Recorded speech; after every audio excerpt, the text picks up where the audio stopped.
And 1. Good evening, Canby. This is our Monday, June 10th Canby Planning Commission regularly scheduled meeting. We will start the meeting with a Pledge of Allegiance. I pledge allegiance to the flag of the United States of America and to the republic for which it stands, one nation, under God, indivisible, with liberty and justice for all. Thank you. We have two consent items. We have draft meeting minutes for April 8th, 2024, and draft meeting minutes for April 22nd, 2024 to consider. Do we have a motion on draft meeting minutes for April 8th? I move to approve the draft meeting minutes of April 8, 2024 as written. Thank you. Do we have a second? I'll second. Very well. By roll call vote, we will start with Ms. Driscoll. Aye. Aye. Aye. Aye. Aye. I was absent. All right, so the ayes have it.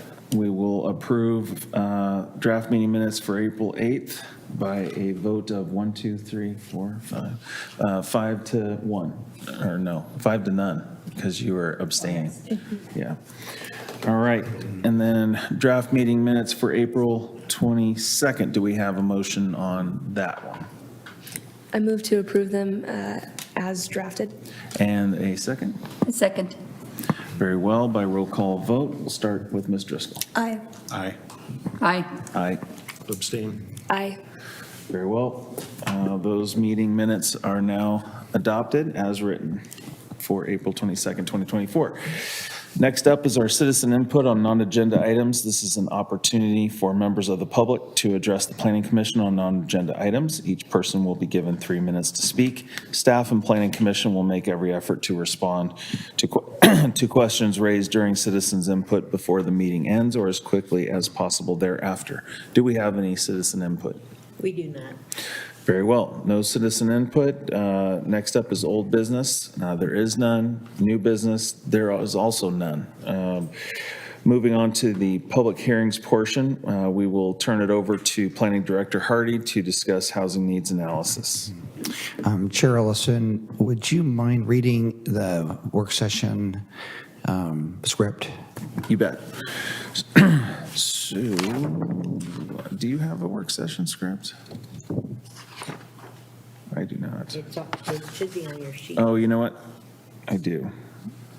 To testify during a public hearing, please fill out a testimony comment card and hand it to the recording secretary. If you would like to speak at a public hearing via Zoom, please email. Chair, Yep. Laney, excuse me.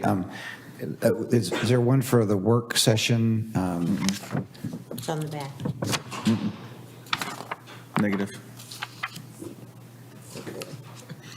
Is there a different one?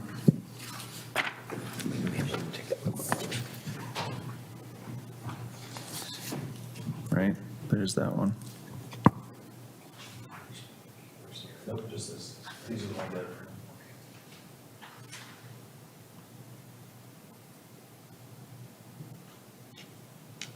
That's just your board.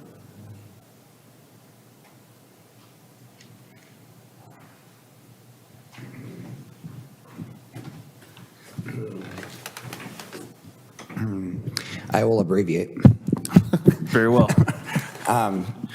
So this is a work session tonight. We will not be taking public testimony tonight on the housing needs analysis.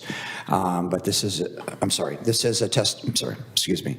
So did you had the script for the hearing, Chair Olson, is that correct?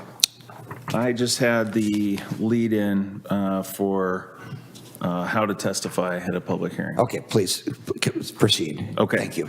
To testify during the public hearing, please fill out a testimony comment card and hand it to the recording secretary. If you would like to speak at a public hearing via Zoom, please email the City of Canby no later than 3 p.m. on June 10th. That would have been today. At publiccomments@cambyoregon.gov with your name, phone number, and indicate which public hearing you would like to comment on. Thank you. You're welcome.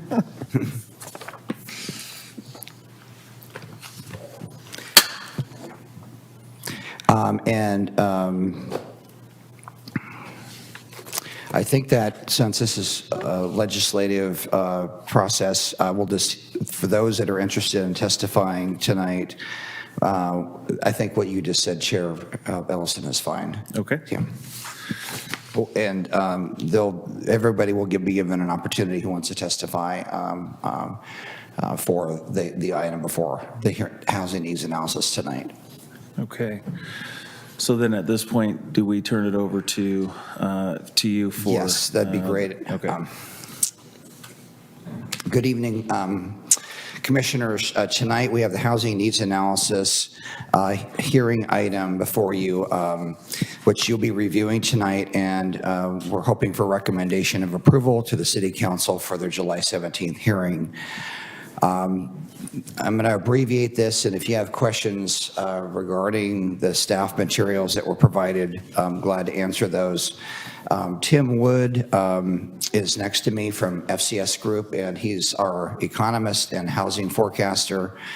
He'll be giving the presentation on the details of the housing needs analysis, on the needs, and also the acreage that's necessary for the urban growth boundary expansion.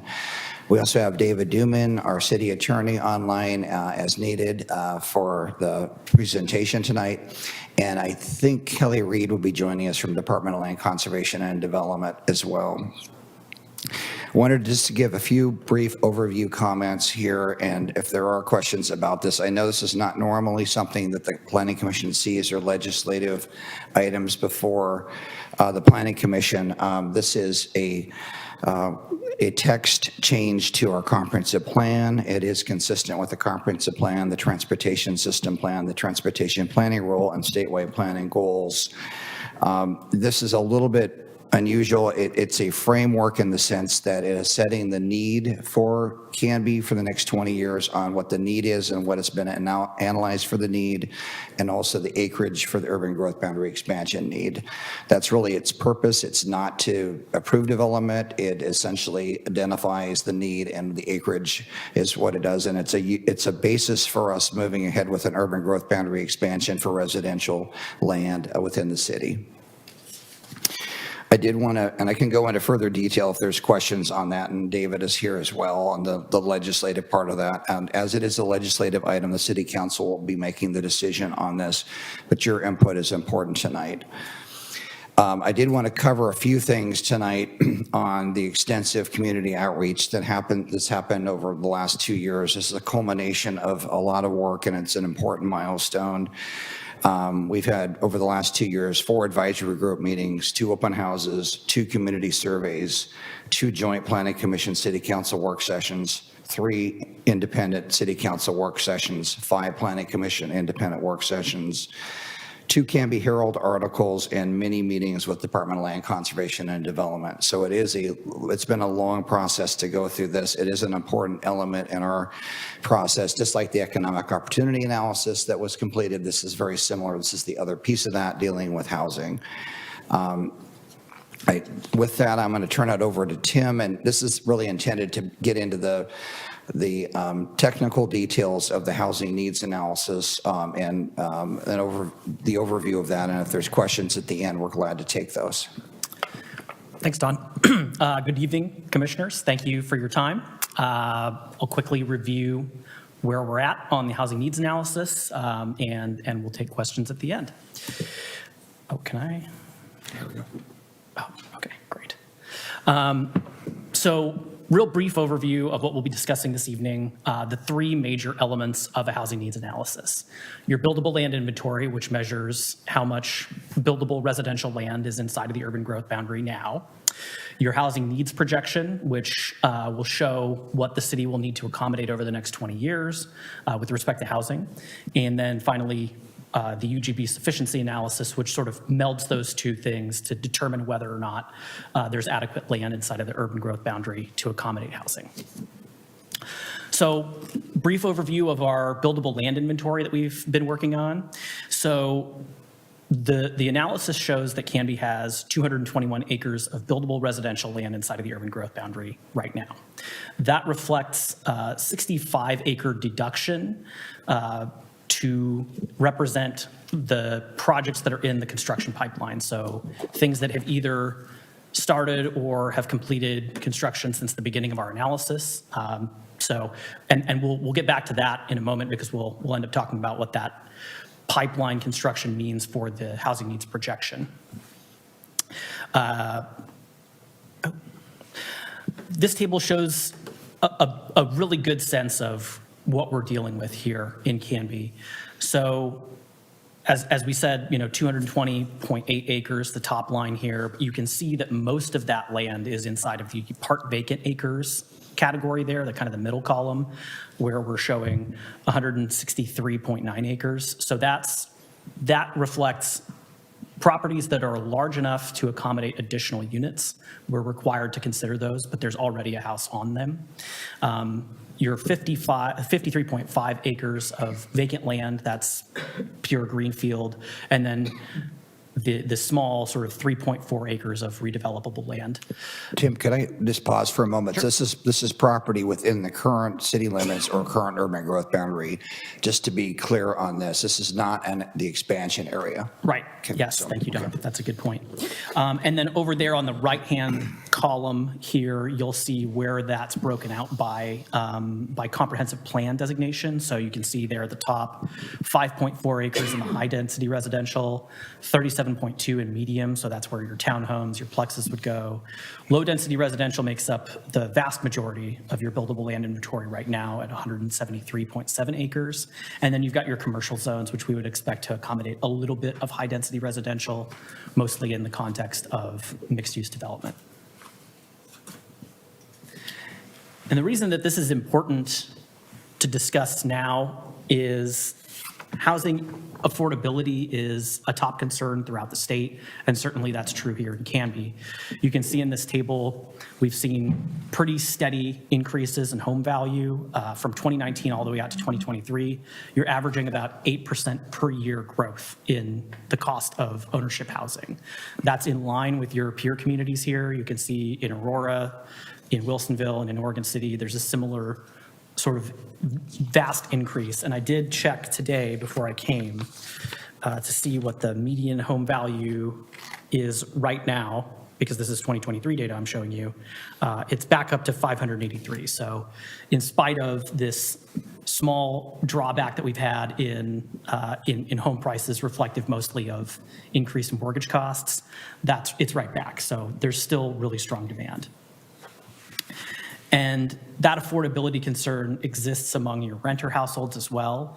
What you're seeing here is a measure called severely rent burdened households. That's a measure of the share of renter households that pay 50% or more of their income for rent. And you can see here in Canby, 29.1% of your renter households paying more than half their income on that. And that's up from 17% as recently as 2019. So that's happening very quickly here as well, where rental households are becoming a little bit priced out. And is that the most recent information we have, 2022? Yes, it is. Unfortunately, yeah, the census lags a bit, so we'll update that as soon as we can. I think it's December, so. The other component, as I mentioned, of a housing needs analysis is the housing needs projection, which shows what we expect Canby to have to absorb over the next 20 years based on population growth projections. At baseline, that projection is 2,286 units. We subtract out from that 412 units of pipeline development, so that reflects kind of that land that was already absorbed. We also have to take that out of the needs projection as well. So your total needed housing over the next 20 years without the pipeline is 1,873 units. And as you can see here, we've sort of divided that out by broad category, where a little over 1,100 units are going to be in single-family detached, either small lot or large lot. And then you've got 364 townhomes and plexes, that medium density residential, and then another 359 units of multifamily. So we take that housing needs projection and we translate that into land need. So as you might expect, your lower density lands, your lower density unit types, the single family detached, small lot and standard lot, both take up quite a bit of space per unit. So the land demand there is about 130 acres, or 230 acres. And as you can see here, your current land inventory in the low-density category is 173 acres. So you're looking at a 55-acre deficit just in those single-family detached units alone. And then you've got deficits also in townhomes and plexes, so your medium density of about 8 acres, and then another 8 acres for your multifamily needs. So a total of 73 acres that are needed that are not inside of the urban growth boundary at this time. So the next steps with respect to the housing needs analysis and housing in general, the housing planning efforts that are underway in Canby. Right now, we're in one. This is the Planning Commission hearing. The next step, as Dawn mentioned, is July 17th City Council hearing, where we will hope to have the housing needs analysis adopted. Next steps would be then adopting the housing production strategy documents. We'll be talking about that later this summer and into the fall. And then housing efficiency measures. And that hearing is in August 26th of this year, and then a city council hearing on October 16th of this year as well. So lots to come on housing, and we'll keep you updated about that. Are there any questions at this time? The HPS on the last screen, how does that vary from what we're doing with the housing needs analysis? Sure. So housing production strategy, that's more along the lines of concrete policies that the city will commit to taking. So for that, we're talking about adopting more cottage cluster housing type. How do we build the houses that we've determined we need? Precisely, yeah. Gotcha. You're basically committing to like allowing those housing types to be built. Okay, thank you.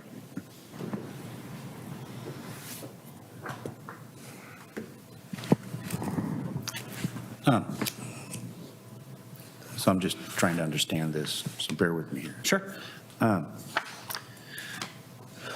So we're focused on the lower income folks and the need for those guys. That's a part of the analysis, yes. Yes, but, so we're saying we're going to struggle with where these prices are or where they're going, but yet I look at what's going on today, and we're not struggling at all. They're going like hotcakes from 400 to 700,000. And the other thing, these studies can be administered in a lot of different ways, right? Right. It's the questions you ask. And so I'm concerned that if we want to attract higher paying jobs, where's that study? What's that need? And when I look at the available land that's out there in the city, it just seems haphazard all over the place. Do we have enough for nicer developments, for higher end developments, the things that we see at the end of Maple, the things we see at Territorial and Birch? I'm concerned that 5 or 10 years from now, you won't recognize this city. I don't really like the developments that are going on now. I'll take a part of that. So to address that kind of the higher paying job component of your question. And I would say on the high paying jobs, I think we get this confused. When we're looking at the higher end jobs coming in on these companies, the ones we want to have coming in. Yeah. And these people are looking at this, which is why we're not getting them. They're not your rich people, they're your middle class. I just want to define that a little Of course, better. yeah, I'm not saying someone making $500,000, but looking here at this table, I'd say that much of that demand that you're talking about, nicer sort of standard development types, would be captured in both of these single-family detached categories, in particular the standard lot. I think that there's a lot of room there for development to occur that's kind of in line with what you're talking about, and even within the small lot category as well. And how many acres you're saying available for that? That's the high density, right? That's the low density. So that's density. reflected in this table. You can see that's kind of our low density category, those first two rows in this table. So right now, the current land inventory in the city is 173 acres for that. And we're recommending an additional 55 plus acres be added to the urban growth boundary in that category. How much did we use since the last comprehensive land use plan, which was 84? That's a Dawn question. That's a great question. I think the absorption rate, you're really looking at, a composite really here of essentially 220 just on math plus another 73. So we're looking at like roughly 300 acres and the absorption rate.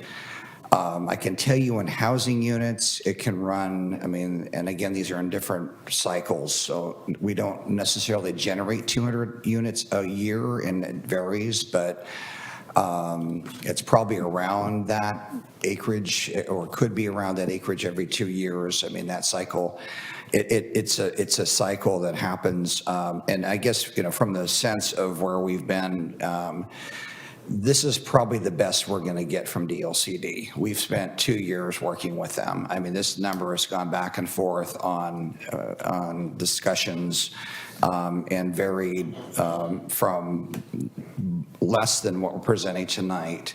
And so I think part of that is the methodology. We've looked at other jurisdictions as to what they did. This is based on the Medford model that they used, and it actually is a lot more liberal in giving us acreage. The reality is Oregon does not really have a liberal process for doing housing needs analysis, and that's intentional. I think from the concern, though, if you look at the acreage that's in the low-density residential, as Tim pointed out, it's 173.7 acres within existing vacant, part vacant, and redevelopment. That's 79% of the total of 220 that's out there, plus 73 acres is being added to that, which would end up being another 56.5 acres of the 73 acres is single-family residential, which is 77% of the total. So I think part of this is that of the land that's already here and added, most of it is single-family residential. There is a dynamic going on, though, I think overall. Obviously, we have to recognize housing for affordability. That's a state mandate. We don't control that. The state controls that, and I think that's part of this process. So we have to look at that as well, but the majority of it's still single-family residential. Would we like more land? Probably the answer would be yes. Is it possible really to prove that out? I'm going to turn this to Tim. I would say from the last 2 years of analysis, we're not going to get any more than this. Is that, and then we're talking about too, right, about coming back to this comprehensive land use planning more often? Is that going to be in the works after all? Well, and I think part of that is a retesting, obviously. This is not probably set and done, and, we're probably just not going to leave this on the shelf for 20 years. Obviously, if we start to see consumption of land, I think the governor is even aware of how tight the process is when she's offering, one-time 50-acre urban growth boundary expansions. That has a lot of caveats. We are not eligible for that based on the fine print of that, but we definitely looked at that. And so there's rulemaking going on as well. I think for right now, this gives us an opportunity to have land that is based on this, the state standards we've gone through, and I'll let Tim explain that, but it's not been an easy process to get to the point where we're at. And this is, obviously we are striving to make this acreage as reasonable as it can be for what's available in terms of the structure of what the state's requiring.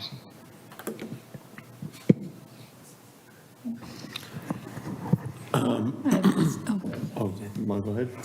I'll go, I can wait. I have a question about the single-family and small lot cottages section of the dwelling unit type. And I was looking at the housing needs assessment, the long form, and it separates townhomes and plexes from that category. So what are we talking about in terms of small lots and cottages, and is that we're talking about our laws as they stand now with the state overlay, correct? So what constitutes a small lot, single family, that's not a cottage cluster? Do you want to take that, Don, or? Why don't you? Sure, yeah. I think it would be, that designation, small lot, single family, I don't have the numbers in front of me, but I know that we're looking at smaller than your typical, like certainly smaller than a quarter acre lot. You're more sort of urban standard, like closer to the downtown type thing. The cottage clusters, that would happen probably in a slightly different, like a different context, where you'd have one property that would host several of those. And so, yeah, the distinction between that and townhomes is maybe, a little, they're awfully similar in the way that they would function. It's one property, really, one parcel with many units that could be owner occupied or not. Sorry, go ahead. And to the extent, I mean, this doesn't answer your question, Commissioner Hutchinson, maybe directly on this, you're looking probably for like a square footage issue, and I don't have that necessarily. Or conditions or something. So maybe to just differentiate it from the category above it. And I would say, when you're just looking at cottage cluster lots, you're probably looking at a lot that maybe is around 4,500 square feet is my rough guess. Just an observation, though, on the low-density residential, we're incentivizing to be able to allow that. You folks have had work sessions around housing efficiency measures on cottage cluster. The hope is that that does provide an opportunity, along with planned unit development revisions, that allows a mix of housing types within a development. It is an option. It is not a mandate. But obviously there's a need there for those housing types. The traditional single-family detached lots that, if you've been around a while, that, you were able to afford because they were like 3 times as much as your combined income in your home, that reality just does not exist now. It's probably in the order of 12 times the cost. So there's just not the ratio there is just not there. So the idea behind that would be the housing efficiency measures. Part of this, which should be cottage clusters and planned unit development changes, where we allow a mixture of different home types, with hopefully the intent of this being more master planned. So you're not getting into this conflict issue of like, well, this person has this development across the street, but it's all cohesive in the sense of it's planned together. That's really the aspirational goal. And those, again, are incentive programs, but you could also, that same developer could go back and put in traditional lots in there as well. So those would be choices a developer would end up making. Well, and I've heard anecdotally a lot of interest in smaller lots and less yard work, and more interest in parks nearby for recreational purposes. And so, I was just noticing that's where you list the largest deficit. So I think we're hoping to get a lot of gas out of that category. So, and that's part of that is I think the challenge here is I think the message really, when you look at the medium density and the high density, it's not nearly as much. But again, I think the cottage cluster has played well in other communities where it's provided that more entry-level home. And to be honest, nothing is really cheap now. These are like expensive homes that you have in cottage cluster, but they are more affordable than a house that's on a 10,000 square foot lot that's much bigger. Yeah. Commissioner Jarosz? I had a couple questions. I compared the previous housing needs analysis that we received in January to this one.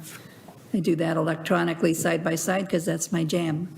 And so it highlights a lot of differences I don't care about, or things that I can see why the numbers might have changed dramatically because of the inclusion of safe harbor and things like that. But it did, there were a couple things that came out as differences that I don't recall us talking about. Maybe we did.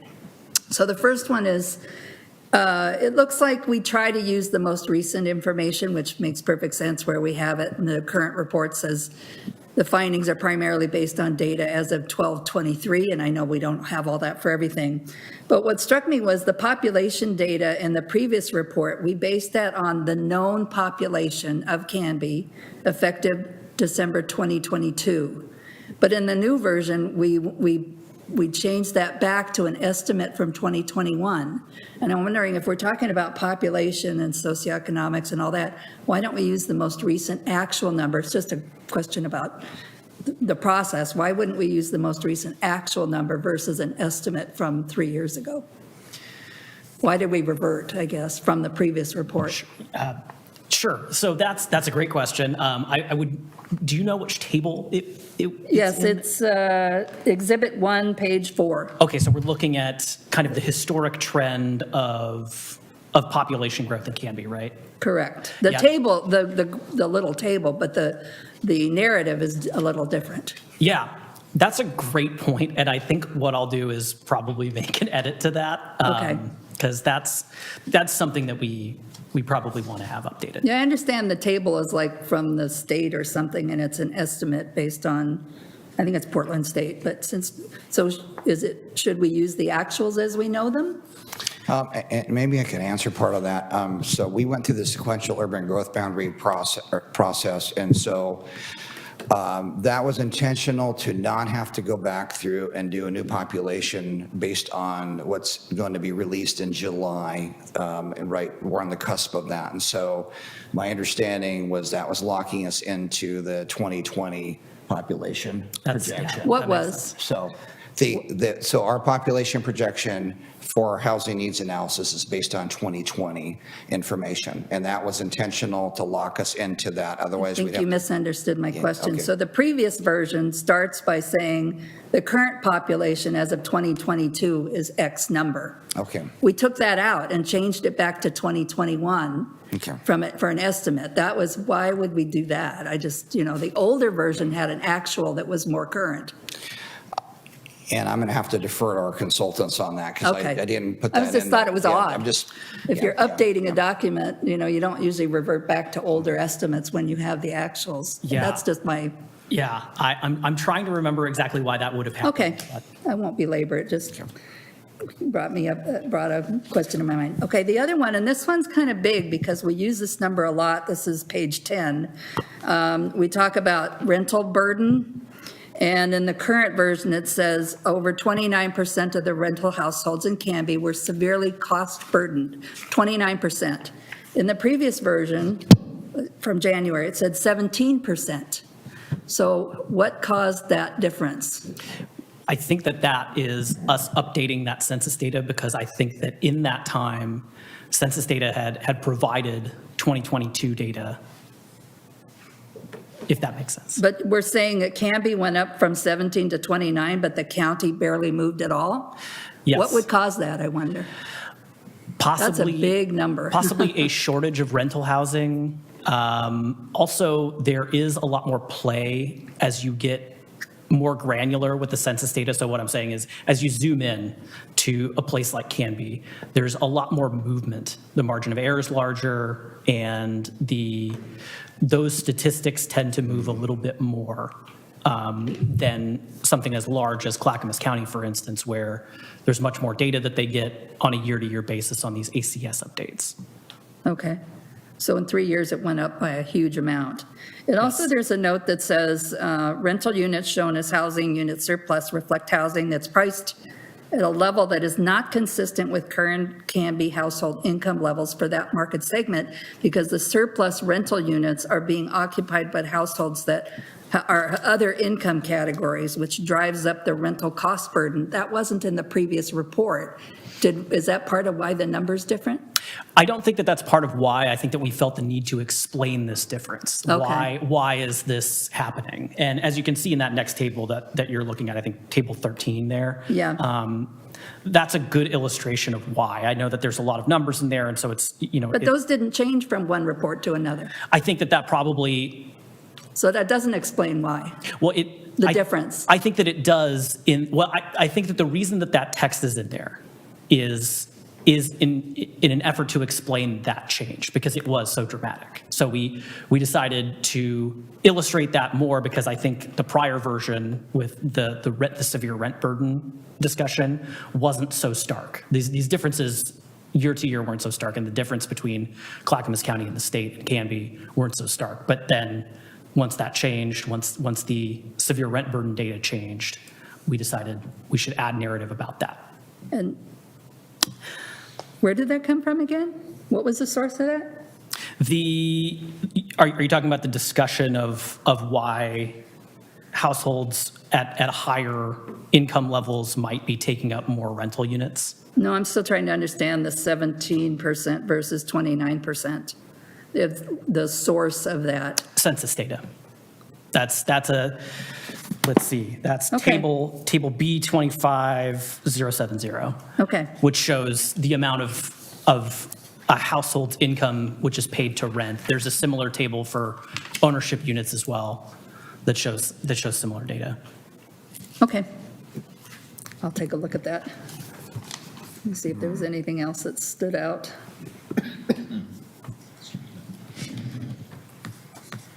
No, I think that's good for me. Thank you. Thank you. I've got something for you. Great. On the second page of the executive study, executive summary, we've got some income by profession examples and the max rent and max mortgage amounts. Yes.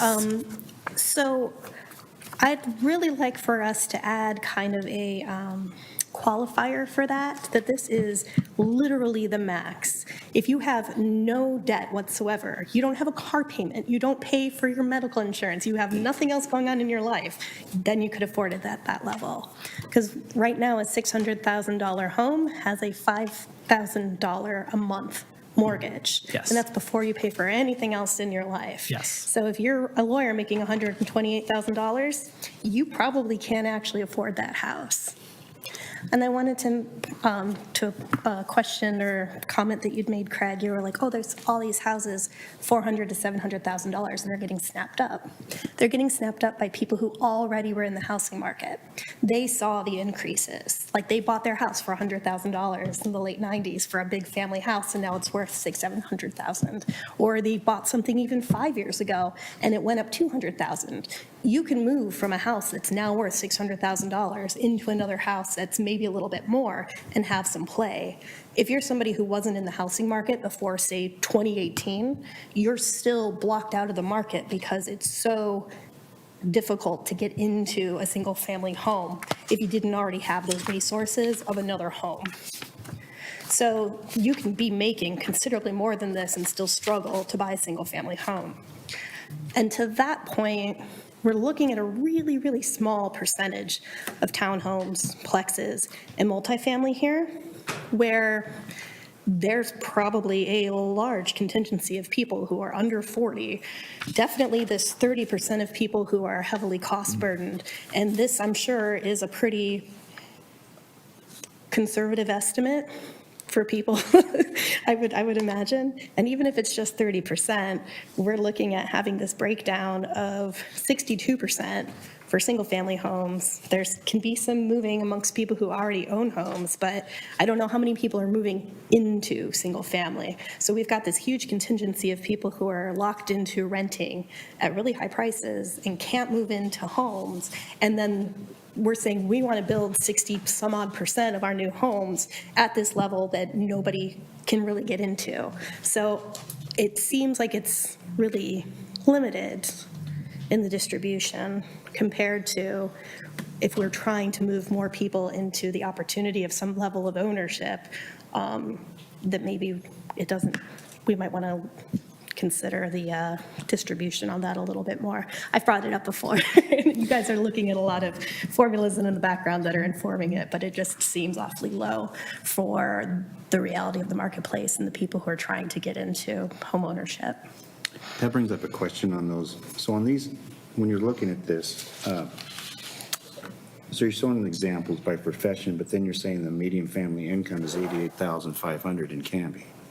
So is that a two-earner income in that? So Household income would indicate, yeah, like so we it's- don't have lawyers and engineers in Canby. Well, you do, but they probably already own a house, or maybe they're making $250,000 I think this a really, year. for me, it comes down to what do you want this town to look like in 5, 10, 20 years? Right? What do we want in Canby? Most of it will be single-family residential, to your question. I mean, that's what the numbers show. I mean, there will be a mix, but most of it will be single-family. Yeah, and people, yeah, of course, people have other homes and they're taking the equity out of them when they have them, but that's, but they're snapping them up. I mean, I don't see where it's a problem at the moment.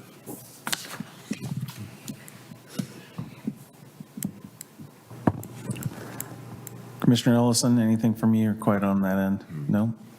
Okay. Processing. All right. If there are no other questions or comments from the Planning Commission, we do have a public testimony comment card, and I'd like to invite Susan Myers up to speak.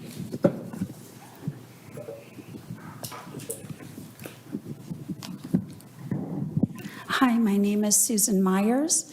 I'm on the PAC committee, the PAC, I guess, would be more proper, the advisory committee. And also I represent Monacuco Rentals. So I'll be speaking for myself as well as Monacuco Rentals. I respect what Commissioner Driscoll was just saying, but I also agree with Commissioner Llewellyn that there are challenges with the result of this needs analysis. Portland State, if you recall, well, the citizens for our input, or staff, came up that we needed 200 plus additional acres brought in for residential. As you know, we're bringing in 440 acres of industrial. Portland State looked at it and said, no, 150 will do you fine. The state, it had to go to the state. At one point, they had us down to 0 additional lands. The staff and consultants fought back to this 73, 74 acres. And my heart sinks because I think it's unfortunate, because when housing prices are so high, you don't constrain supply. Basic economics, you increase supply so that things become more affordable. And the houses that have been built are sold. There's not a lot building going on because interest rates are a little high, but there is need for higher density, medium density. But my big concern also is R1, the low density, because the complexion of our community is R1. But we are talking, when I'm looking at the buildable lands analysis, it's saying 221 acres is available. That's what the state is coming back with us, that we need to infill. And infill won't occur unless people are going to sell their house and for someone will buy it, develop, add more buildings on that lot, and then sell them all. And for that to happen, the land prices have to be high. And that's what's happening here, is the state is forcing infill. So they, I believe, and I don't want to get the numbers wrong, so staff, please correct me, but it's saying 221 acres. I'm looking at my notes here.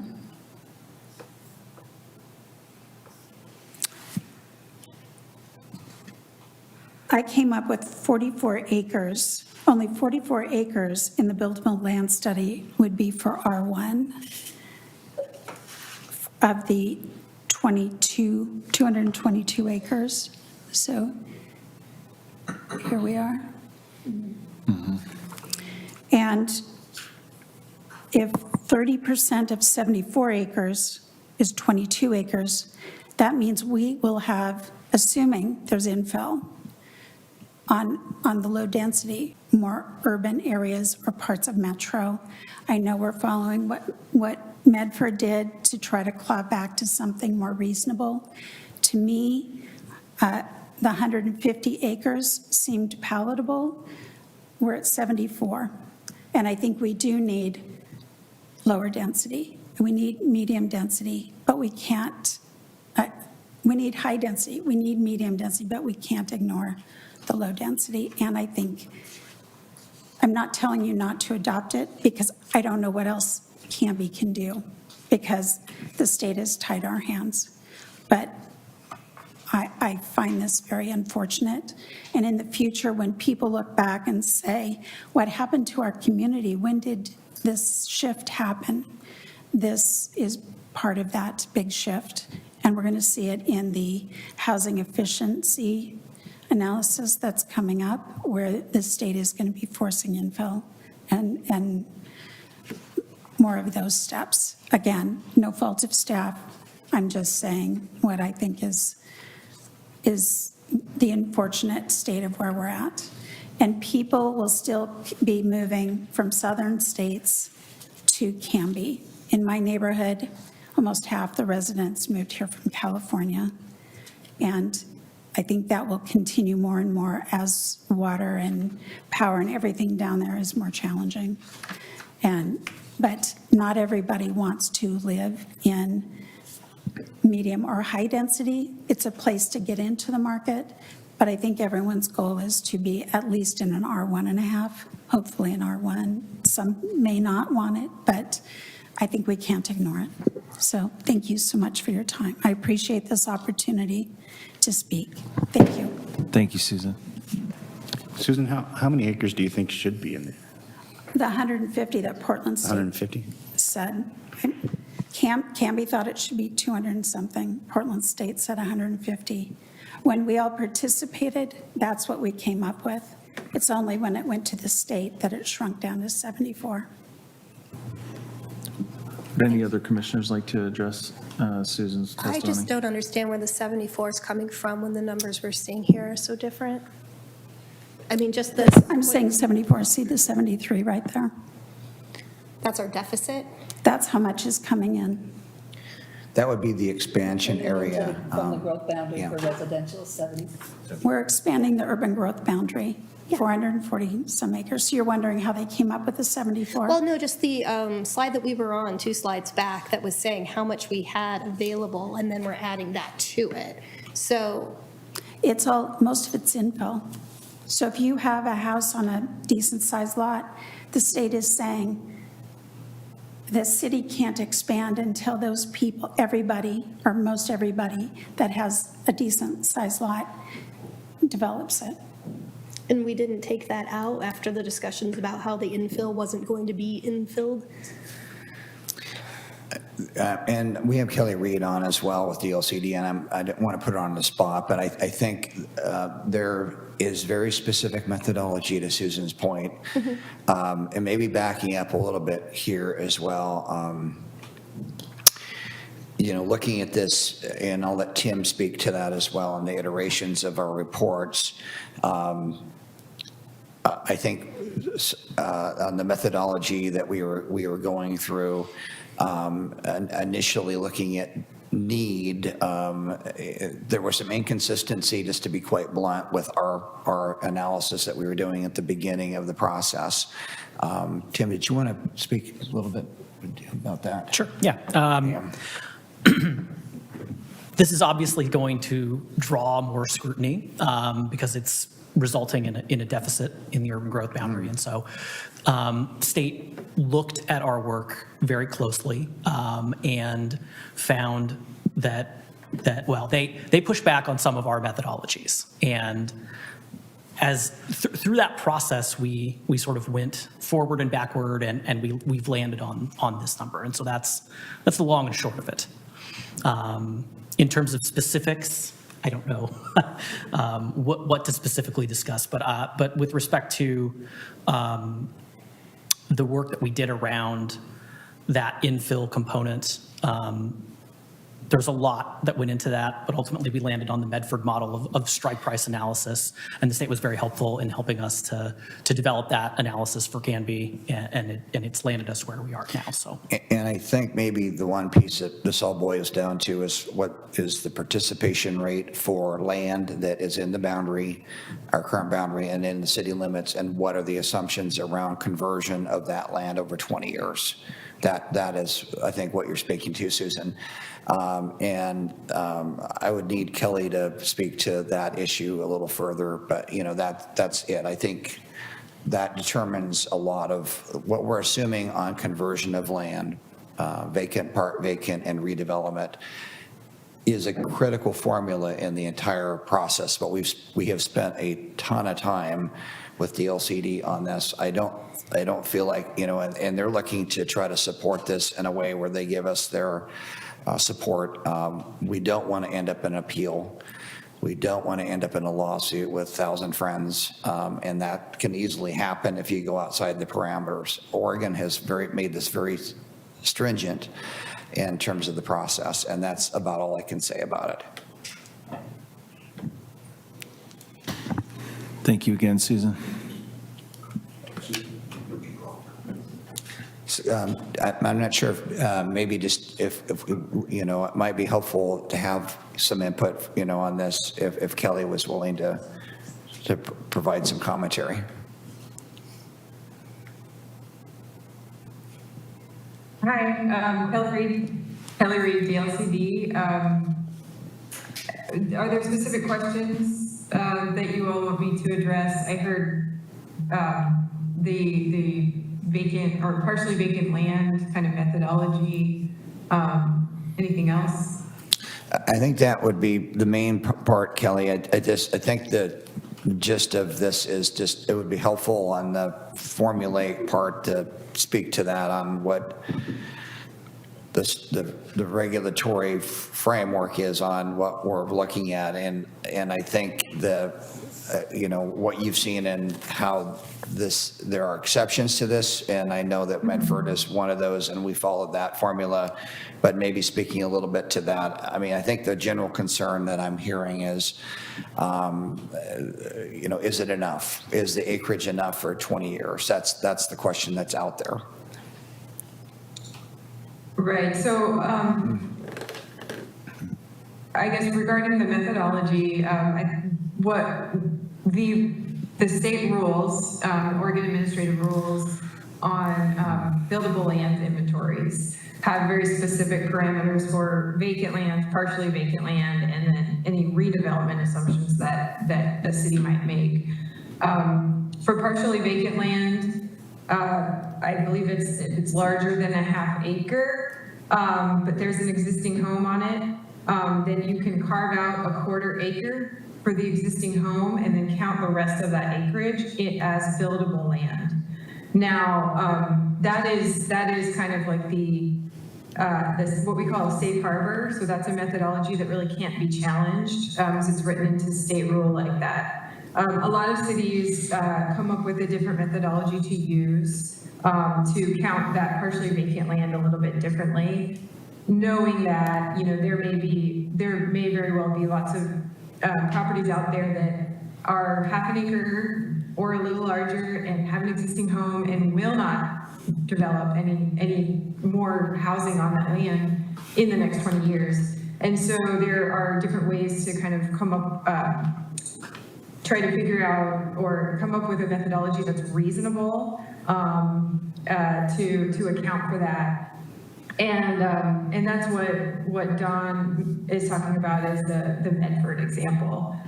So the way that, so we shared that with Canby, and that resulted in less acreage being counted as buildable, right? So a lot of that land that was counted in there as partially vacant ended up being removed from the buildable land inventory, which then makes that 74 acres, like that gets, that increases, right? So you show a need for more land because your existing land doesn't have as much capacity. So the numbers actually did go up for the amount of acres in your potential or your future UGB expansion. Sorry about that. So hopefully that answered a little bit.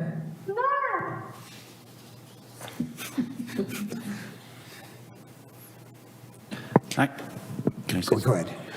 I guess my concern is we're going to make this problem worse because the way you're looking at the existing property, I agree with Susan on this. I don't think we're bringing in enough. And it's going to, this whole thing's going to backfire. Do we have the option to bring in more land at this point?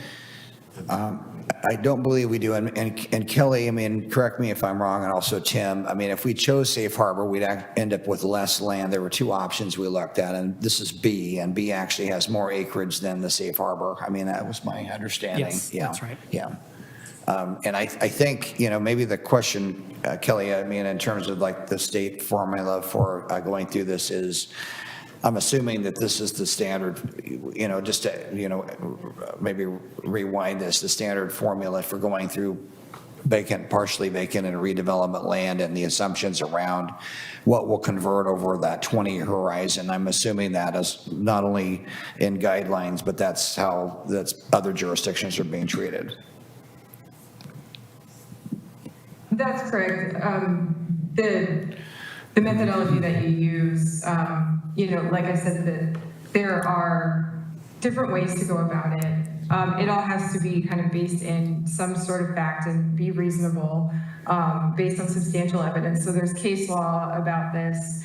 And I think Don mentioned, the potential challenges, right? We've seen cities be challenged by groups when they start to go out on a limb with their methodology. And so I think there's different appetites for taking that risk. So every community is different. Thank you, Kelly. And David, go ahead, please. Yeah, thanks, Don. So Kelly kind of just briefly touched on what I was going to kind of get into, and I guess it's 2 points. One is that this is a highly data-driven process. I fully agree, having done this for, worked in this and on a number of these over my 22-plus year career, that like anything, there's going to be interpretations of that, there's going to be assumptions built into it. So I'm not saying it's math. There's a lot of art as well as science, but the cases that have come out of this, it's usually in the buildable lands inventory and assumptions that we're making about redevelopment possibilities where a lot of litigation has happened. And for better or worse, it is just one of those things that the more that we are sort of, looking at our guts, right, about, well, we don't think this is really what's going to happen. We think it's going to be this, we've lived here, and I respect all of that. I mean, I've worked with numerous clients that feel the exact same way. We don't have a great track record when those challenges happen of coming out on top. And again, that's a policy issue. This, whether you like that or don't like it, that's an issue that the legislature and the commission, have that's sort of the audience for those kind of complaints. And I get it. I think that, given what we've got, and this is true amongst a lot of communities, and the priority that, the governor and the recognition of what's going on in the state, you'd think we'd have a little bit more flexibility here with respect to urban growth boundaries. But that's not the case. And so, whatever we do here, I think is really guided by, past experience and try and come up with a package that is really, we can point to, and whether that's the Medford example, it sounds like, that's had, more than just Medford has used it and tested it, or another, but something that we can look at and say, yes, this is worked. We're not making this up out of whole cloth. And, here's how we can get from point A, to point F, to point Z. And that's really, really critical. Having, watched other communities, thankfully I wasn't involved in this one, but the city of Woodburn, I think it was a 12-year process to get their UGB, expanded. And, you don't want to be in the middle of that. So a lot of it comes down to what can we demonstrate, even if, we really don't believe it, as ridiculous as that sounds. What can we show and make sure that sticks? And that's really where the rub is. Thank you, David. And just one other question, Kelly, on just, again, this is maybe more of a forecasting, but the one question I heard as well tonight is regarding, let's say, the retesting of the acreage, and let's say we start to run out of acreage. And two questions I have. One is kind of the recasting of this that cities can do, and then secondly, if there is any thoughts on rulemaking and what may be happening potentially to loosen up these items. I know the governor's 50-acre one-time expansion, which I don't believe we're eligible for, but just wanted to get your thoughts on both those about, the concern about running out of land and then also what might be on the horizon. Sure, I can share a few things. So DLCD is currently going through a rulemaking process to revise the rules pertaining to exactly what you're doing. So buildable land inventory, housing capacity analysis, and UGB expansions. So, Canby, because you all already started, you're working under the current rules, and that's not going to change unless you stop this process and then come back to it later, and then you would be working under whatever new rules that are adopted by the Land Conservation and Development Commission at the end of this year and at the end of next year. So there are rulemaking advisory committees that have been, populated by folks from throughout the state, from all different aspects of, housing, the housing world and the local jurisdiction, public agency world, that are working to kind of put together some new rules, revise what we have to make this whole process a little bit more streamlined, a little bit more straightforward, maybe create some additional safe harbors within the rules, and then put more definition on some of these methodologies so that cities have more direction and more certainty that that they will be successful, in their processes. So those things are ongoing. We don't have draft language yet for those rule changes. That's coming later this summer for some of the rules, and then for the UGB related rules, that will be mostly happening next year. So next time Canby does this, if there's a next time that Canby does this, you'll be working under a different system or an updated system, I'll say. In addition to that, this House Bill 2003 from a few years back requires, every city over 10,000 in population to do a housing capacity analysis and a housing production strategy every 8 years.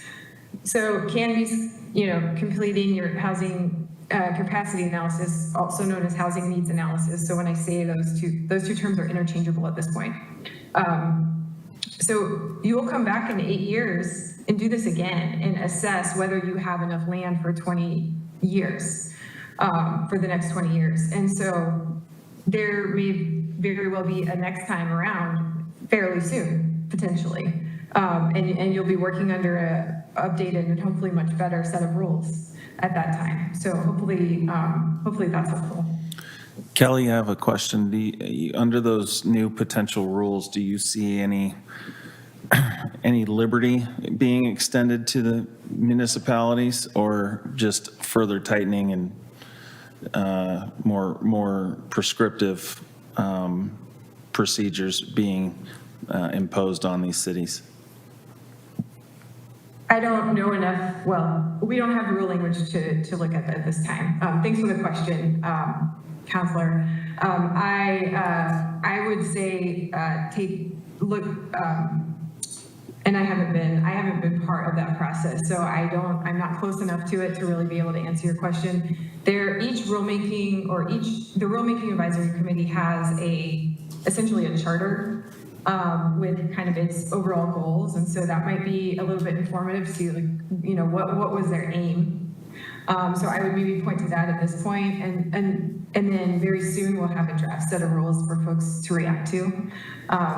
But I think that the intent is for the rules to be a little bit more clear. I don't know that it's a matter of flexible versus inflexible or tightening, but I think it's just a matter of providing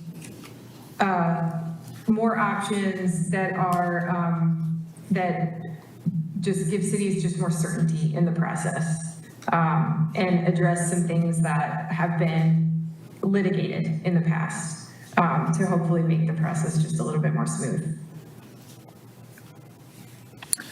Thank you. And these rules and these committees, these are driven largely by the legislature in power at the time, correct? Or do they transcend whoever's in office in any given district or area?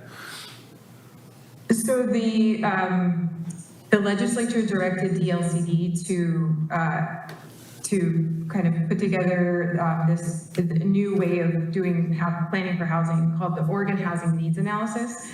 So that was a bill from last year, so 2023. It did not prescribe what the rules should be. It just said, hey, DLCD, put together a very diverse rulemaking advisory committee, you know, with people throughout the state.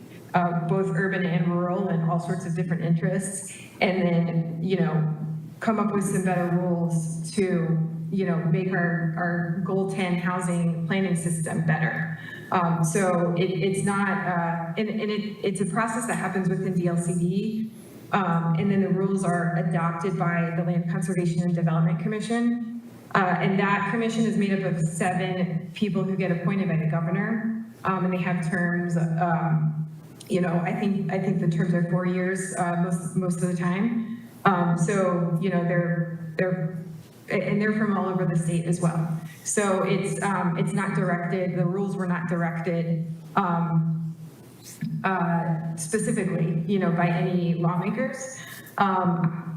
The overall goal, though, of the rules and the whole Oregon Housing Needs Analysis Plan is to provide housing production, affordability, and choice throughout the state at a high level. And I'm happy to share, there's a ton of information that we have about the whole program, and I'm happy to share more information, including the charter of the Rulemaking Advisory Committee and all those details with Don so that he can share it with you all. Thank you for that. I just anticipate some spicy feedback from the community, and I know that sentiment will want to be directed somewhere, and it sounds like from what you're saying, unless I'm misinterpreting it, you have unelected bureaucrats that are making the decisions, but by proxy of the governor. And so I think there's a lot of people in the community that are going to want to know why rules are coming down the way they are, and how much of that would be our city council, how much of that would be our planning commission, how much of this is being compelled at the state. So I think clarity is a really good tool to have for our community as we move through this. So I appreciate the feedback. Thank you. Hey, Don, so what would happen if we denied it? Does it go to the city council? They can override us, right? They can, and what I would ask in that context is, you know, is that the message saying, you know, we want to be at risk and go through something that's not supported by DLCD, which is going to put us on the radar screen? I mean, staff has spent a ton of time, our consultants have spent a ton of time on this. I mean, it's not to say that we wouldn't spend more time on this, but I think we're going to come back with the same answer based on the set of rules that are here today. Unfortunately, I don't think we're going to come back with a different answer unless the council decides, hey, we're going to take a risk here and take a run at this, and I think we're going to be on the radar screen at that point. What if we came back and approved with conditions, and the conditions was adding more acreage? At that point, would that give more leeway for the council? Well, we really, I mean, based on the formulaic piece of the state, we're not going to be able to show something convincing, and it's super important in these decision-making processes to be consistent. It's super, super difficult to do urban growth boundary expansions, period. And on top of that, laying on this, which is a prerequisite for that, is you know, I think that's, I mean, as a staff member, I mean, I feel like this is probably as far as we can take it at this point. My hope is that there might be additive pieces to this that the governor comes back with that doesn't have all the strings attached to it, that gives that latitude, and maybe that 50-acre provision is on top of what we already have, and that allows us to do other things without the fine print, so to speak, that becomes the reality. I don't disagree with Susan on the land-based issue. I think Oregon in general does not consider land base as part of the housing element here. And, there's a real tug and pull and push on this as well, because the farming community is really not super excited in some ways about urban expansion either. So, there's a lot of dynamics in Oregon that are at play here.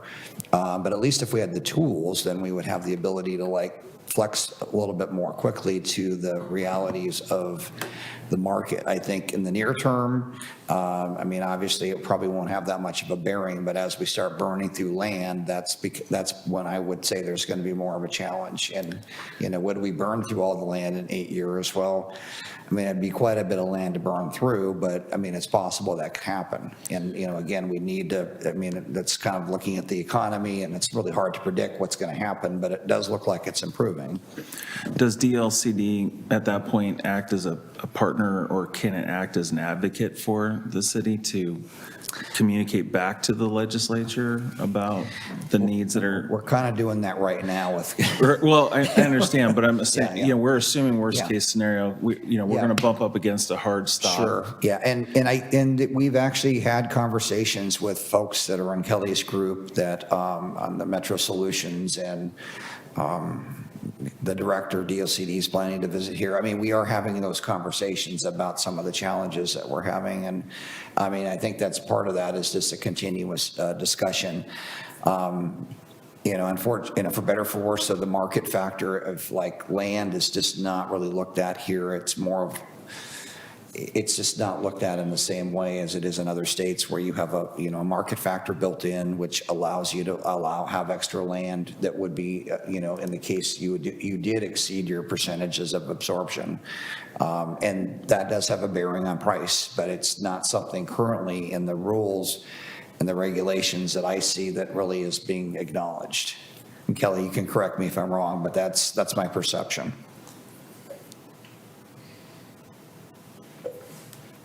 All right, thank you.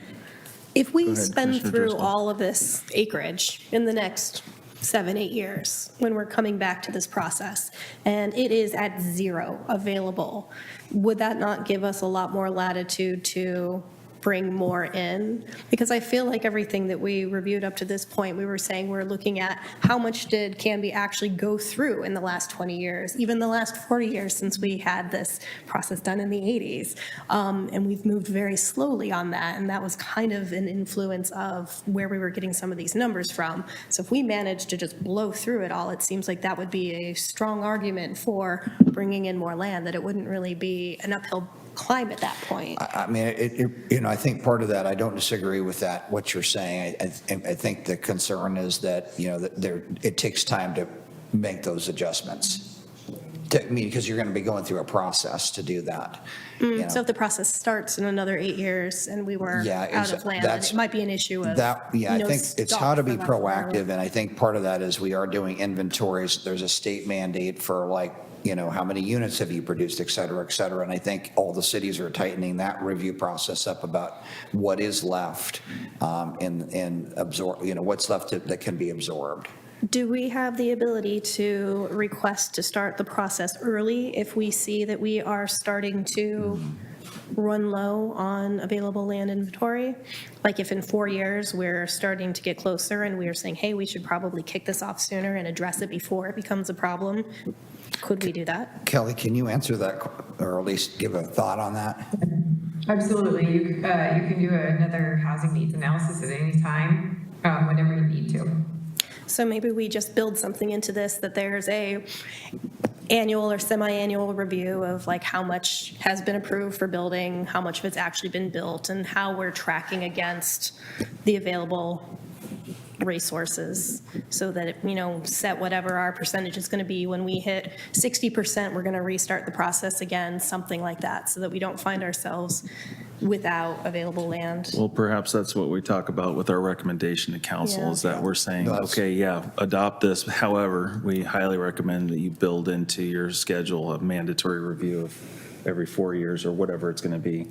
Even annually. Because it kind of depends, and you guys could weigh in on that, how realistic that is. How hard is it to run the numbers of what's been approved this year against what the pool was, to be able to, kind of have a metric of tracking against it? Again, I think we would do we'd do it quicker if we did it again because we understand it better, but I think it's probably still a 1.5 or 2 year process roughly, and to get through that, I mean. Oh, just- not yeah. to do an entirely new housing analysis, but just to kind of check in on how much has been approved through the planning processes. Right, no, you know, in and a I given think year. that's a great point, and I A think. scorecard. Yeah. Yeah, exactly. That's all. Like, and I think that also plays to the industrial side, to be honest with you as well. I mean, we're kind of in the same place there, but the difference is we're basically kind of running out of land there because there is either commitment to those lands or, you know, they're already like built, most of them. You know, we're not quite in that situation. I mean, we're just good, and so, I mean, I think there's still quite a bit of land in the system, comparatively speaking, I would say, to our industrial side, but I'd say both of those would be metrics that we'd want to track. But we're bringing in like 440 acres? We are, and part of that is because most of it's been consumed. I mean, it's just, it's a little, you know, different than the housing. To that point of we're moving through the industrial quickly, if we, I mean, could we do kind of the opposite of it? If we're like, that's a lot of industrial, and maybe we don't want to just keep gobbling up everything to industrial. If we're starting to get low on that, do we have to take action on it to re-review it early? And part of that is there's some policy level decisions at council. I mean, the unfortunate situation is the template for where those lands are is also geographically more inclined to be in that industrial area where it's adjacent, and arguably probably is the last of that land that will be available in the city, given the current boundary that's undesignated for what's available to deal with, whereas residential is, it's fairly substantial. I mean, like the expansion potential for residential land, if there was a demand that could be shown in housing needs, the land would be available. Why is it different between the two? Forgive It me was if the I'm way the ignorant. land base was defined when the metro boundary was, when it was established in terms of what those lands are. The plan that was formulated and about what lands would be rural reserve, which are basically untouchable, and then undesignated, which we have to work within. And that, unless the rules again change at the legislature level, that's what we have to, that's the script that we have on a land base. So, Okay. you know, it's, I mean, I think there's enough land here clearly to look at least 20 years out in any circumstance. Residential could, there's quite a bit of acreage, and I'm not just saying that that sky's the limit, but it's a lot bigger than the industrial side. Okay, Yeah. I didn't realize there were limits on it, so thank you for sharing that. And there's the tax-based part of it, too. You've got to have that industrial side of it. Yeah, and I More of think it. from a city perspective, We're already in operating, deficit absolutely. again. And I mean, part of this, the jobs housing balance, and you mentioned that, Commissioner Llewellyn as well, that is another part of that, obviously, trying to have jobs that pay so that people can live and work in the city, which is the least number of people are doing that. Most people are leaving to go into Portland. Second most people are driving into the city. Third most live and work in Canby. And that dynamic, hopefully the housing piece and the employment piece match up a little better than what we've seen historically. I guess I have a couple of quick questions. Well, one is, from what we've seen in our past, you know, cities ebb and flow, ours does a lot, so 8 years from now isn't a for sure thing, because the city could be on to other priorities, and as we've seen in the past, these things get delayed by decades because the city has other priorities, so, you know, we just can't, you know, put our hat on the wall and say 8 years from now we'll do another land use. It's hard to say. Isn't that mandated then? No. That's why ours is so late. We took, you know, Oh, I thought it had changed and then there was a new No, mandate for no. any. nope. Okay. But I think to the point, I mean, obviously, I mean, you have to continually be doing long-range planning, and Yes. we're playing massive catch-up here because we Yeah. just simply didn't do much long-range planning. Which is no fault of yours. I That's mean, previous. Yeah. Yeah, I mean, so like we're trying, I mean, but it really thematically, I mean, the planning department should be doing that consistently, just, you know. Yeah. If we make a recommendation and it were accepted by council to do it every X years, would that, Some budget considerations for that probably have not been considered. Mm-hmm. Because what if we bring in all this industrial land and all of a sudden we get a lot of industrial applications? They're going to be heads down on that. sure. Yeah, so you got to think staff and priorities and, yeah, I've never seen anything mandated that far out because things ebb and flow as a, But if the recommendation is that needs to happen at this frequency. No, we can then recommend it. They can budget for it, we can recommend just it. based on that. Or her scorecard idea where it's just. Yeah, I like that idea. It's just a check-in, you know, at a certain point. To see how much. But we it need to sounds like to prioritize it. Don's point that they're going to be doing that anyway because given our history, that's why we're at where we're at now. Yeah. Would you agree, Don? I'm speaking for you. I'm I, sorry. yeah, I think I am totally supportive of that, and I think it really is important that we have a tracking mechanism. I mean, like I said, the state is requiring us to track housing units, and part of this is they're really trying to get a grasp on like the modeling and like what the expectations should be, and the governor has an aspirational goal of how many units should be created over time. All these things kind of play together, but we need to be more fine-tuned here on that piece. It's a little challenging. I mean, we will create our own templates for this, but we're working with the county on the building permit side, and their computer system is a little bit challenging to work with in terms of like getting the reports out to the state. And so we're always getting like, you know, we have to do manipulations of that, but to the point of like this colors on a map, like this property is developed or committed. This property's at, you know, this is committed in pipeline. This is actually built and subdivided. That I think is a critical process for us to, you know, understand the absorption and what's there, because I do believe it's going to cause problems, unintended consequences if we run out of land. And I'm not sure, you know, I don't think that's going to be in 2 years, but like, what is that going to be? What is that horizon? I mean, it's going to be, you know, a number of years out before that. I mean, we still have arguably vacant greenfield land that is in the urban growth boundary that has not been annexed, and that's from 1984 in our plan. I'm not arguing that we have a, you know, I think it's always better to have more than less personally on land, but I also feel like it's hard to predict what that is, you know, and so I think obviously having, you know, expansion land that's like where it's not really ever been developed might be slightly easier to develop in, you know, in that fashion versus something that might have trees on it, but there's still property that hasn't been brought in. So I think there is a legitimacy to the concern about the absorption of land. There's a legitimacy to the tracking of the land, and there's a legitimacy to the budget process that I think the council needs to be aware of. With that, is there a way to, would there be a way to, because I think the way this plan you've got written now, I mean, I think, you know, if you're trying to attract higher paying jobs, this isn't the way to do that. So is there a way to track that in terms of the jobs that are coming in, the wages versus the land that's being taken, you know what I mean? I mean, why aren't we getting the higher paying jobs? Why isn't the Columbia distributors bringing in their corporate offices? Why is the OLCC that's probably going to come, took all their big paying jobs and went down to Salem? Why is that? Why didn't, you know, all these, so these guys are looking at this, they're going to look at the housing availability, and it does make a difference. And what do you want your city to look like in 10, 15 years? You're not going to recognize this town in 10 years at this point. And I think on the economic. And I'm not getting down on you. No, I understand. I think this is maddening.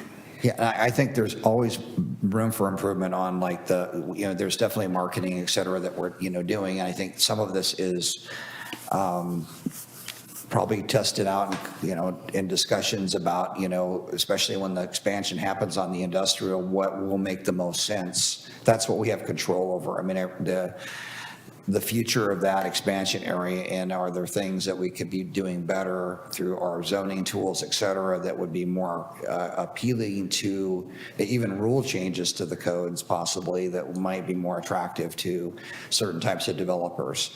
I don't have a great answer for you on the market basis for why folks land here or not. There are some high paying jobs in the industrial park. It's a pretty unique industrial park. There also are some jobs that probably, you know, if you had a job out there and we've talked to the industrial employers, and most of them have said, yeah, my employees would love to live here if they could afford a house. And that's what we've heard from the industrial sector here. So, I mean, it goes both ways. I mean, it's both the executives as well as it is the working force. And I think it's trying to find, to your point though, leveraging the fact that property, can be brought in, could there be more electronics and those kinds of things that we're seeing in Hillsborough and Washington County? Those are discussions that absolutely are important. It really is a market availability issue. I mean, I waited for 2 years to find our house. Canby does not have housing available. Like at any given time, there's a handful of houses at most. So it really is whatever we can do to encourage development, really on any level, if we're going to have people moving here with those jobs. And for what it's worth, people that I know whose families are actually making about $90,000, they are going Silverton or further south to be able to afford a house. And that was before the interest rates went up and added that extra burden of, what you needed to pay every month. So, because you couldn't afford being in Canby. I have one more question and then I'm done. So one of your executive summary reports, I think, showed very clearly the part vacant land and the strike price, and it showed the number of part vacant lots that are less than an acre and more than an acre, and that's included in the buildable land inventory now, right? Those part vacant lots are included in that? Absolutely. Okay. And this came from that. Those are, That's what I thought. they were borrowed from that. And so this is, again, so you're not reading a 70-page report necessarily, but hopefully getting the highlights of what. I do. Okay. Okay. Well, I'm glad you're reading all the pages. I'm retired. Okay. Yeah. But my question, the question there I have is that on the previous version of the housing needs analysis, we have the buildable land inventory tables shows acres and lots starting at less than an acre on the previous version. But the new version, the buildable land inventory, it starts at less than 2 acres. So we went from a small number, which to me, when we can see what's included in that is the part build, but now my opinion, we've hidden it a little bit because we changed the table to start at 2 acres or less, not 1 acre or less. I'm curious why we did that. I'm going to turn that over to Tim, but I know that part of the answer is the methodology and this actually increases the amount of acreage and doesn't decrease it, but is the gist of it. But the math, Tim, can you explain that? Yeah, I think that what happened there is that we were able to exclude more of those smaller lots. And so that ended up being the break instead, if that makes sense. So now we don't show the less than 1 acre as we did in the past? Yeah, I think so. Because you think so? Yeah. That's not a good answer. I understand. Okay. I'll leave it at that. Okay, thank you. Don, do you have anything else? No, before- great discussion, and I know this is a dynamic thing. I wish that we didn't have as many constraints on this, but Yeah, I feel like hard. in the end, with your recommendations on tracking, I think that's the best outcome we can have. I just really feel like we need to move this on. It's an important piece, just like the economic opportunity analysis, which got far less limelight. But, it's an important piece for us to move to the next steps in this process. And I highly recommend that you make a recommendation to the city council with your thoughts on that so that they can have that same discussion. And at this point, because we're into a motion for making a recommendation? Yes. Okay, so May I ask Don one last question? please. So along the idea of having a scorecard option, what would you recommend that would work the best for your office? Would a mid-year check-in be useful? Would we want to maybe request that there is a year-end assessment that's provided to the Planning Commission and the council about where we are against the most recent housing needs analysis?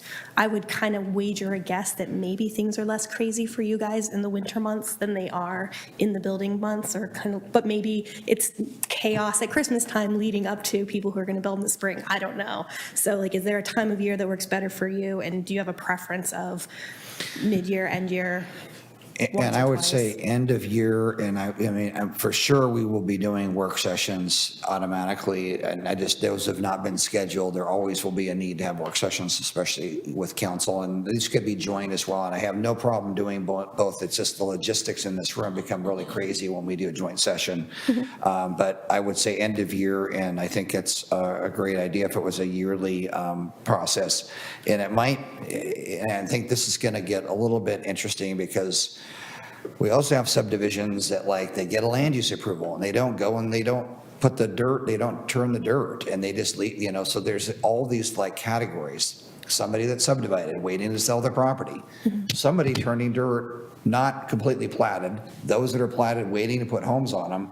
So these are yes, all this is important, but just to understand that some of this is where do we, and this was a struggle actually with the process here on the housing needs analysis, is what is pipeline? That was a whole big discussion by itself, which is, because it's not enough that somebody's got a land use approval, they have to be a little further in the process. So, yeah. Would it be helpful for us to designate a couple categories in the recommendation of what's been approved through the land use process, what is known to be in process for building, and what's known to be completed as building, as kind of some distinct categories? Or would it be better for us to say we'd like a yearly update and leave it to you guys to figure out the details? I mean, I think you could put some parameters around it saying, these are important elements such as, proof of the process and known to be in the process, et cetera. Okay. And then leave that up to us without being so prescriptive that the Excel tables just unreadable. Because what's going to be valuable information. Yeah, I know exactly, but I think those are, I'm just pointing out that it's somewhat of a complicated situation where people don't always, they're not burning to get their project done. Some people are, but some people aren't. We're still waiting. Where you're in such a huge rush now that you're replatting your plat.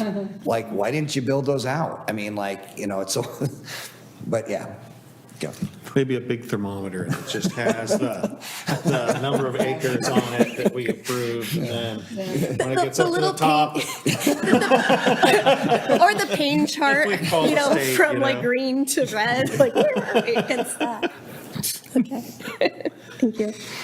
Okay, so There's simpler options. Sure. does this body feel like there's more discussion needed before we entertain a motion? Very well. I will take a motion. I move that the Planning Commission approve the City of Canby Housing Needs Analysis as a guidance document and recommend staff present it to the City Council for approval and adoption. I'll second that. All right, by a roll call vote, we'll start again with Ms. Driscoll. Aye. Mr. Lally. I am protest. Mr. Roche. Aye. Aye. Aye. Nay. Very well. So we have 1, 2, 3, 4, 5. 5 aye, 1 nay in favor of moving this plan to our city council for adoption, along with, I don't know if somebody said it officially in the motion, but along with a scorecard mechanism on an annual basis. Yep. For where we fall in line against the projection. To show such things such as how many acres have been Consumed. Yep. Yeah.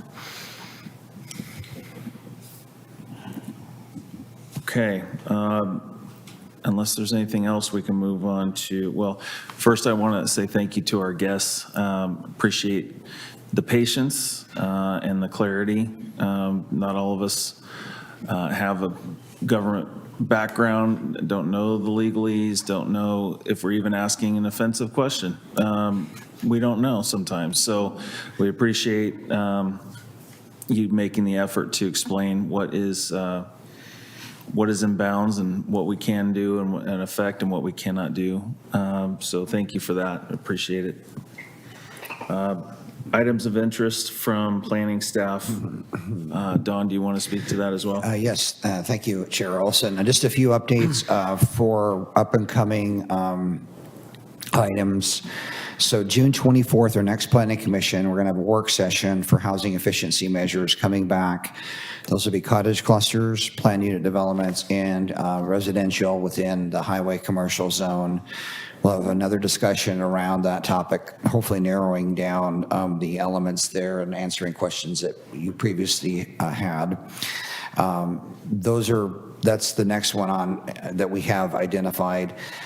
We have a couple we have a couple comprehensive plan items. We have a listening session tomorrow night with those residents living in the study area, the urban growth boundary study area. It's tomorrow at 6 p.m. at Baker Prairie.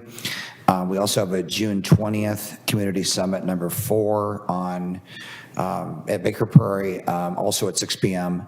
Highly encourage you all to attend the June 20 at 6 p.m. Baker Prairie. That'll be a summation of the discussions we've had at Community Summit 2 and 3, and will be about what we've heard so far and a discussion leading into more discussion on the urban growth boundary and the processes behind that, the parameters around that, the options around that. So both of those are on the horizon. With those in mind, and the fact that we don't have any hearing items in July, you will likely have a work session on July 8th or 22nd related to those topics that are coming out of the listening session and the community summit. And then on August 12th, there's going to be the fence code coming back in work session on August 12th.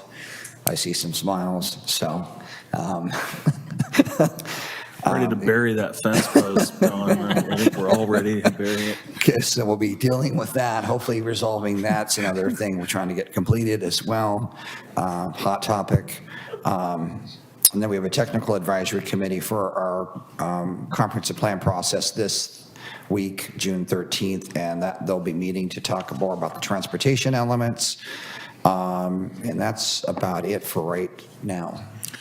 So I'd like to speak for Vice Chair Ewert in absentia about Walnut. I know he's going to want to ask it if he were here. The status, yeah. So for the record, can we have something Yeah, on Walnut? absolutely. Walnut Street extension still moving forward.